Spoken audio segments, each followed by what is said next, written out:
Hello friends, কেমন আছো সবাই? অনেক দিন পর আমার ডেলি ব্লগ নিয়ে এলাম। তো আমি রান্না করছি।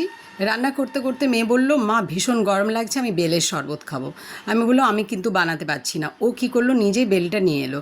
আমি বললাম, তা ঠিক আছে তুই বানা, আমি কিন্তু হেল্প করতে। বললো আমি নিজেই বানাচ্ছি। তো দেখো অলরেডি বেলটা নিয়ে চলে এসেছে, কুড়তে লেগে গেছে। আর আমি করছি রান্না। তোমাদের দেখাচ্ছি কিভাবে বেলের শরবত বানায় আর আমি কি কি রান্না করছি আজকের ব্লগে, তোমরা দেখে নাও। পুরো ভিডিওটা তোমরা দেখো, ভালো লাগলে কিন্তু কমেন্ট করো। তো দেখো এখানে আমি বানাচ্ছি পটল দিয়ে আলু দিয়ে চিংড়ি, পটল চিংড়ি। তো আমি এখানে আলু পটলটা ভাজতে বসিয়েছি, একটু কষা কষা করবো আর কি।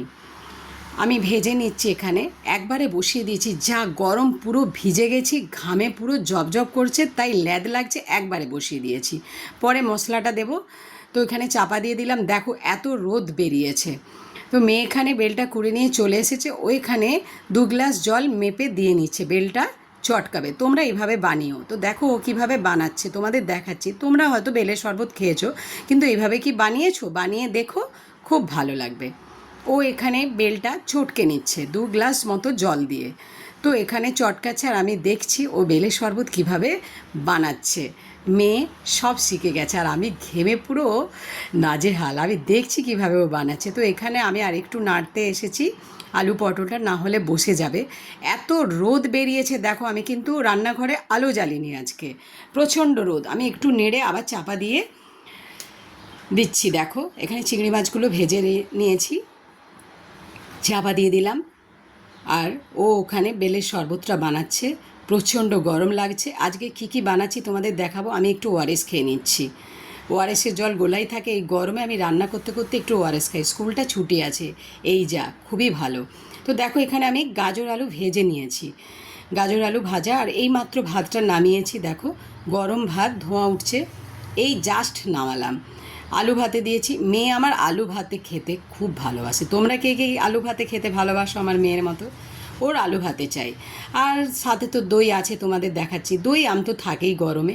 তো এখানে চটকে নিয়েছে, এবার ছাঁকবে। দেখো ও বলল, মা ভীষণ আমার গরম লাগছে, একটু ফ্রিজের জল খাবো।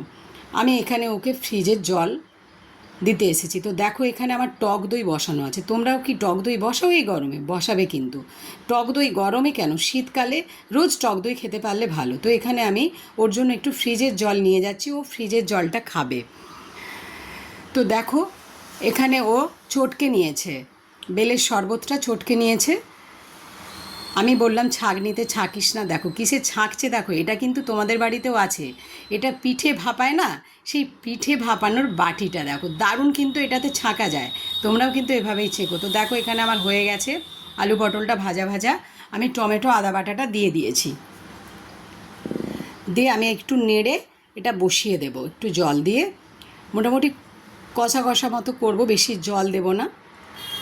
আমার আবার আলু পটল চিংড়িটা কষা কষা খেতে খুব ভালো লাগে। একটু নেড়ে নিয়ে আমি আবার ঢাকনা দিয়ে দিচ্ছি। দেখো তোমরা কে কে এইভাবে বানাও আমাকে প্লিজ জানিও। অনেকের বানাও তোমরা বিভিন্ন রকমভাবে।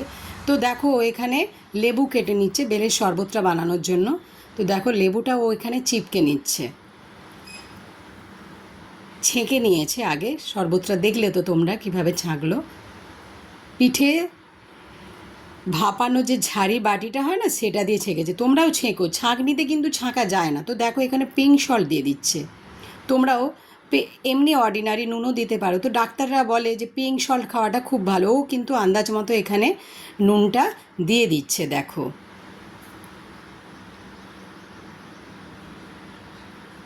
পরিমাণ মতো চিনি দিচ্ছে, আর দিয়ে দিচ্ছে ভাজা জিরের গুঁড়ো। তোমরা কিন্তু এভাবে বানিয়েও ভালো লাগবে। দেখো ভাজা জিরের গুঁড়ো।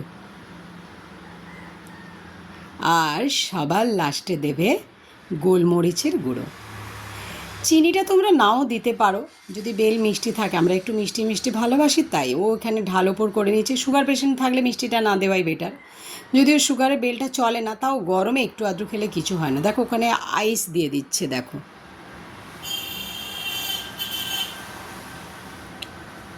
আমাদের মোটামুটি বেলের শরবত রেডি। চলে এসো তোমরা কে কে বেলের শরবত খাবে।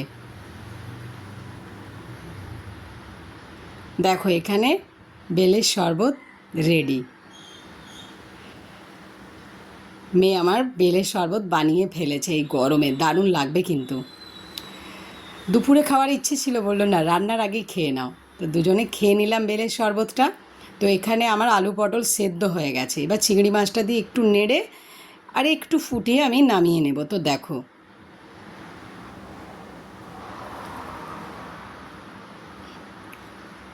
হয়ে গেল আমার এখানে পটল চিংড়ি।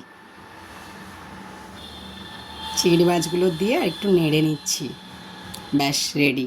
কেমন হয়েছে তোমরা প্লিজ কমেন্টে জানিও। আমি তো পুরো ঘেমে ভিজে গেছি। তো আমার রান্না রেডি, এবার একটু রেস্ট নিয়ে খেয়ে নেব দুপুরবেলা। তোমাদের কি কি রান্না হয়েছে তোমরা প্লিজ জানিও। তো আজকের মতো টাটা, পরের ব্লগে আসছে।